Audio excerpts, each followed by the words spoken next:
حضور علیہ السلام آگے بڑھے تو کچھ لوگوں کو دیکھا کہ وہ خون کے دریا میں ہیں اور ان کے پیٹوں میں پتھر ہیں۔ تو جبریل امین سے پوچھا کہ یہ کون بد نصیب لوگ ہیں؟ تو عرض کرنے لگے یا رسول اللہ صلی اللہ علیہ وسلم، یہ وہ بدبخت ہیں جو سود کھاتے تھے۔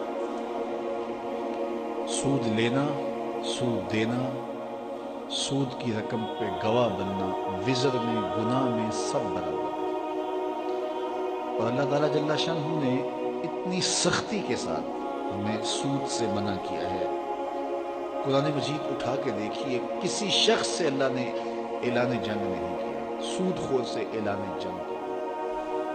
اللہ اکبر۔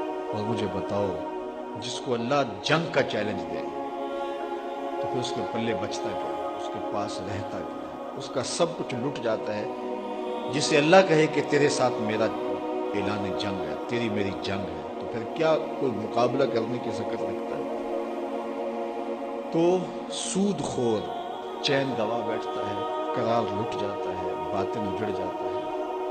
وہ سمجھتا ہے کہ اس سے میرا کاروبار آگے نکل جائے گا، لیکن اس کا انجام رسوائی ہے۔ کیونکہ اللہ جل شانہ جب کسی کو اعلان جنگ دے رہا ہے تو پھر اس کا نتیجہ شکست کی صورت میں اسے دیکھنا پڑے گا، کیونکہ اللہ کا مقابلہ کرنے کی کسی میں ہمت اور سکت نہیں ہے۔ تو وہ رسوا ہو جائے گا۔ قرب قیامت میں سود عام کر دیا جائے گا، مختلف ناموں سے سود ہوگا، بلکہ ایک مقام پہ فرمایا کہ سود نہ پہنچا ہر شخص کو اس کا دخان یعنی دھواں ضرور پہنچے گا۔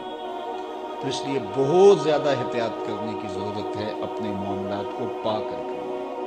مختلف ذریعوں سے مختلف پیکج لے کے لوگ آپ کے پاس آتے ہیں اور آپ کو سودی کاروبار میں پھنسانے کی کوشش کرتے ہیں۔ اللہ نے جو دیا ہے اس پہ توکل کرو۔ غریبوں کی نسبت عمراء دولت مند زیادہ پھنستے ہیں کہ کاروبار بڑے اوپر چلے جائیں۔ وہ نیچے دیکھیں، وہ لوگ بھی ہیں کہ جو نان شبینہ کے لیے ترس رہے ہیں، لیکن اللہ کا شکر ہے کہ وہ سود نہیں لیتے۔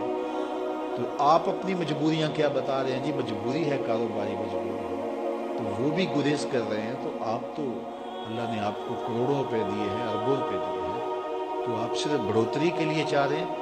تو سود میں تو بڑھوتری ہے ہی نہیں۔